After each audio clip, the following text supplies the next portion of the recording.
નમસ્કાર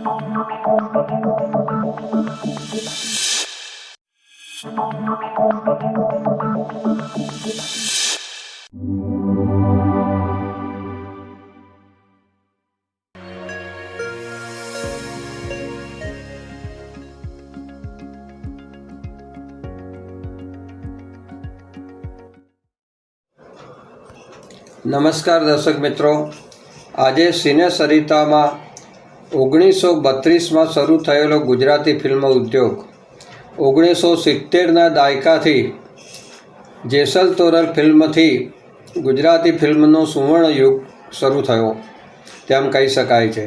1970 પછી ગુજરાતી ફિલ્મોનું નિર્માણ દિન પ્રતિદિન વધવા લાગ્યું, જેને લીધે ગુજરાતમાં અનેક નિર્માણ સ્ટુડિયો ખુલ્યા।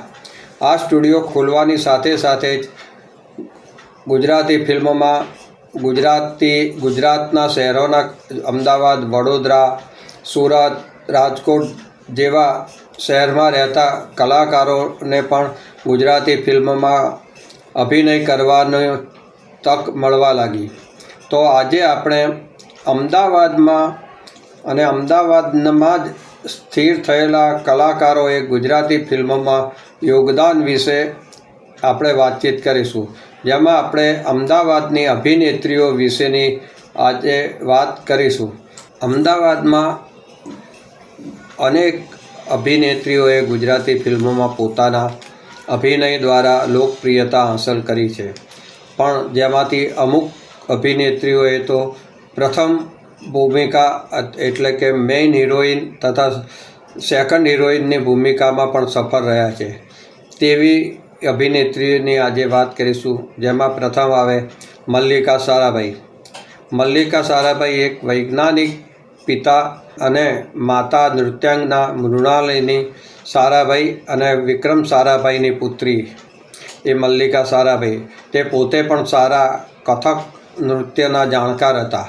મલ્લિકા સારાભાઈએ 1975થી ગુજરાતી ફિલ્મ મેનવા ગુજરીથી પ્રવેશ કર્યો અને ત્યારબાદ અનેક ફિલ્મોમાં તેમને અભિનય આપ્યો, જેમાંની અષાઢી બીજ, અજવાળી રાત અમાસની, પીઠીનો રંગ, સોનબા રૂપબા જેવી અનેક ફિલ્મોમાં અભિનય આપીને લોકપ્રિયતા પ્રાપ્ત કરી।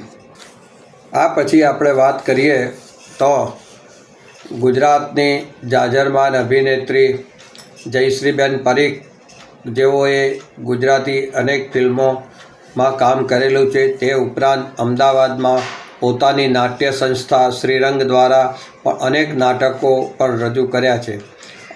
એની એવી અભિનેત્રી જયશ્રીબેન પરીખની સુપુત્રી પિંકી પરીખે પણ ગુજરાતી ફિલ્મમાં પ્રવેશ કરેલો। પિંકીબેન પરીખે મહેંદી લીલીને રંગ રાતો ફિલ્મ દ્વારા પ્રવેશ કર્યો। ત્યારબાદ તેને હું, તું અને રમતુડી તથા મન મોતીને ક્યાચ, જેને શ્યામ શાહે દિગ્દર્શન કરેલું, તેમાં પણ મુખ્ય અભિનેત્રી તરીકે તેને અભિનય આપેલો હતો। આ ઉપરાંત પિંકી પરીખે રાજ રાજવણ, દેશ રે જોયા, દાદા પરદેશ જોયા જેવી અનેક ફિલ્મોમાં પોતાના અભિનયના અજવાળા પાથર્યા છે। આની સાથે સાથે પિંકી પરીખે હિન્દી સિરિયલોમાં પણ પોતાના અભિનય, રામાનંદ સાગરનીમાં પણ સિરિયલોમાં પણ તેને અભિનય આપી અને પિંકી પરીખે પોતાનું આગવું સ્થાન પ્રાપ્ત કર્યું છે અને હાલમાં પણ તેની સિરિયલ મોટી બાની નાની વહુ જેવી સિરિયલોમાં કામ કરેલું છે તથા તેને અત્યાર સુધીમાં 200 જેટલી ગુજરાતી સિરિયલોમાં અભિનય આપી ચૂકેલ છે।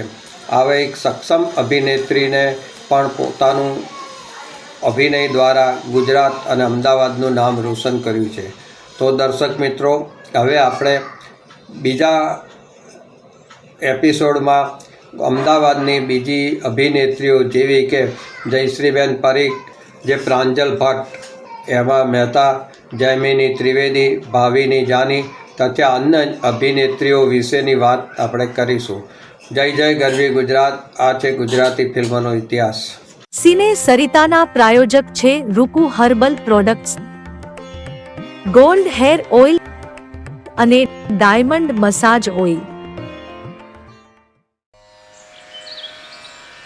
સવારની લહેજત ગરમાગરમ ચા અને વ્રજકિશન ભૂમિ અખબાર. વ્રજકિશન ભૂમિ સિને સરિતાના મીડિયા પાર્ટનર.